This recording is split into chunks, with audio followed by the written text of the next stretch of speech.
What is Scalpel standing for? Yeah, sure.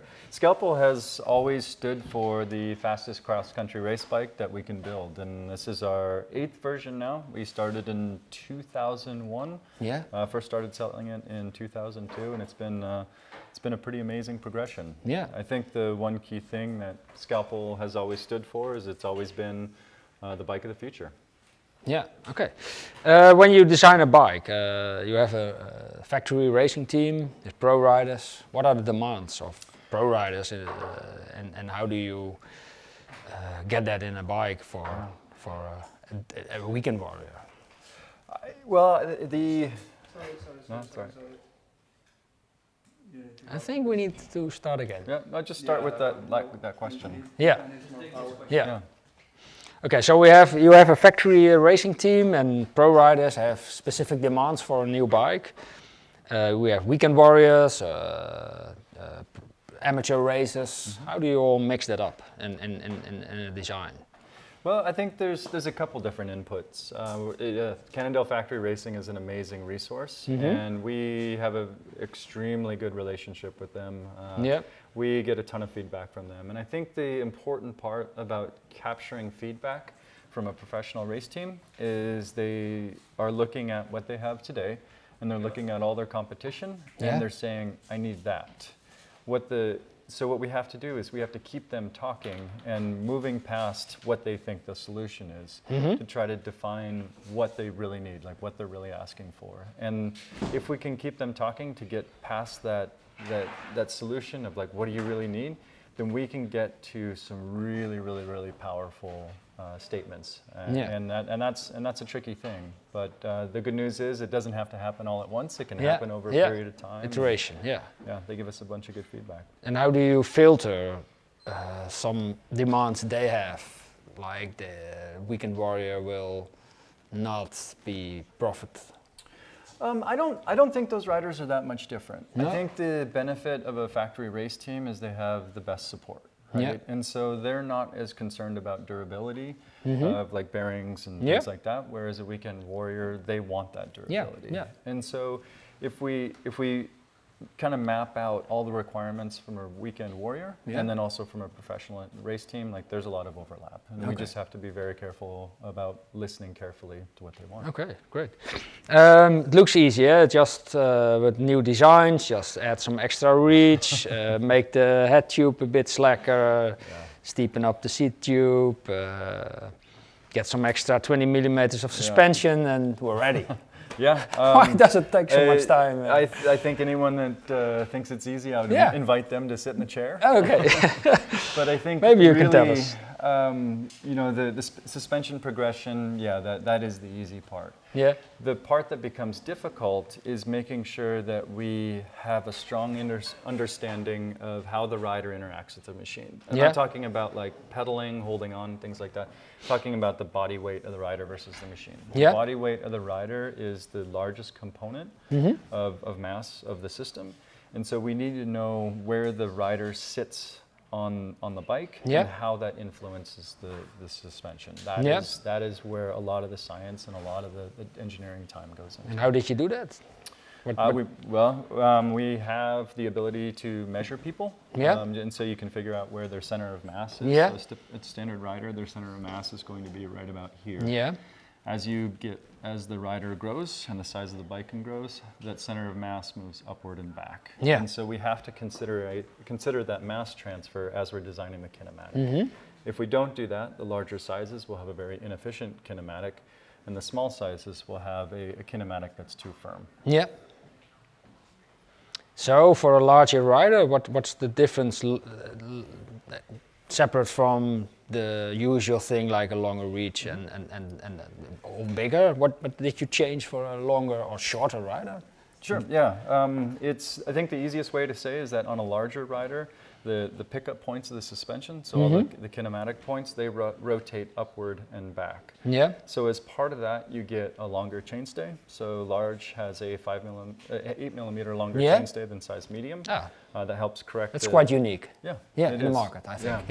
It helps correct for the fore-aft balance. And then also the engineering team has to design an all-new kinematic for that size large compared to medium. Yeah. And then they also have to do it for extra large and small. Okay. And what's the challenging for a company to do that? Because I think Cannondale is quite unique in doing that, making a different length in the chainstay. Most bikes have the same in all the sizes. Yeah, I mean, What did you decide to do that? Because it should be for the engineering should team, be easy. For the engineering team, it means they have to design 4 different bikes. Yeah. They have to have 4 different clearance models. Yeah. And so that's a lot of effort on their side. Yeah. And it's not just a click and drag or enhance project. They're designing 4 unique bikes. Yeah. So it should be a really important benefit, I think, for those riders to have that extra length in the back. Okay. We see a new integrated cockpit. Integration is not everybody's friend, but looks neat and clean. How did you manage to get the bearings and the maintenance easy with such a integrated bar? So I think the first thing is gear shifting. As we move into 2024 in the future, we've seen gear shifting go largely electronic. So that's one less thing that we have to worry about. Yeah. Brake hose, that's easy. It makes sharp bends, no issues there. Yeah. So really the 2 that we have to worry about is the dropper post and the lockout. Yeah. You know, of course there are wireless dropper posts available. Yeah. But there is also, you know, like this Float SL. Yeah. It's a fantastic lightweight dropper post, right? Yeah. So with those 2 cables that we have to manage, it's considering the entry point and then also the exit path. And so we don't have a tight radius on the bend. And the solution for that is to have a 1.5 upper bearing, and that gives so a bigger diameter. Yep, yeah, bigger diameter, and so that gives enough space for the cables to go inside of the bearing in a rather smooth trajectory. Great. And then the other part of that is that we spec'd a very high quality seal on the upper bearing, along with a secondary seal on top of that. Yeah. So if we can keep the water out, you get longer bearing. Yeah. So you try to prevent the bearing from getting worse. All right. When we look at the this special. How would you call it? It looks like a bottle cage holder, but but why is that? It's not easy to make such a thing. No, so what that feature started as a bit of a blister for riders that want to run a 200 or maybe a 220 millimeter dropper post. That's not me, but so it's for the space. Exactly. About there. Yeah, and as we paid more attention to that blister, we found that it was, if we kind of finished the shape off in a different way, it gave a nice place to have a secondary bottle cage. Great, Small people also drink. Exactly, and the benefit is that with this shape, we get a bottle cage on size, 2 bottle cages on size small, which is something we haven't had before. I rode the bike, and when you sit on it, it feels a bit plush, and when you ride, it's firm on the pavement. And when you look around, you don't see other frames bopping, and when you go in a drop or a downhill or whatever trail, it's smooth, and when you go on a tarmac again, it's solid. How do you manage to do that? That's the size-specific approach to the kinematic, and so all that stuff we're talking about, center of gravity and things, that's the science that went into it. And so in the large part of the cassette, your anti-squat is very high, and that means... So here, on the upper side, that means that the chain forces do not affect the suspension. As you move down the cassette to the small gears, the anti-squat goes down, and so the chain forces do have a little bit of an effect on the suspension. But you gets activer? It becomes more active, but you want that when you're going fast. To be able to soak up more bumps. I experienced it when I hit the rocks or roots. It was full speed, wham, full over it. And when you climb steep, it was solid. So that seems to work very well. Nice integrated cockpit. Is it in all the models? The cockpit is featured on the 1 level that we have here, and then also the most premium model, which is the Lab 71. The rest of the models have what we call as a router stem, and it's a stem where there's a small shape on the bottom and the cables just nestle. Great, mostly bike manufacturers speak about lighter, stiffer. How about this one? It is the Cockpit. Yeah. Yeah, Cockpit is a little bit lighter compared to a standard two-piece bar stem. Yeah.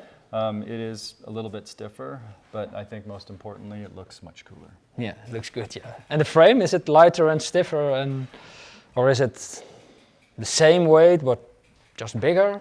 Sure, so we do 2 series of carbon. We have Series 0, which is the premium level, and then we have the Series 1, which is also a nice level, not quite as premium. Yeah. On the Series 0, we were able to drop about 50 grams out of the frame. And that's the Lab 71. That's a Lab 71, and that's significant because the bike has gotten quite a bit bigger compared to the prior one. So bigger bike, a little bit less weight, that's a win. Yeah. On the Series 1, we're within, I think, 10 grams of the prior compared to this, which is also is a big win. And then on the stiffness side of things, I think stiffness is an area where we're very, very comfortable with the stiffness that the prior bike delivered. Yeah, and was so good, we didn't want to change that. Yeah. And so it was just an exercise in keeping that stiffness. So you keep the weight about the same as the previous bike, and the stiffness is about the same.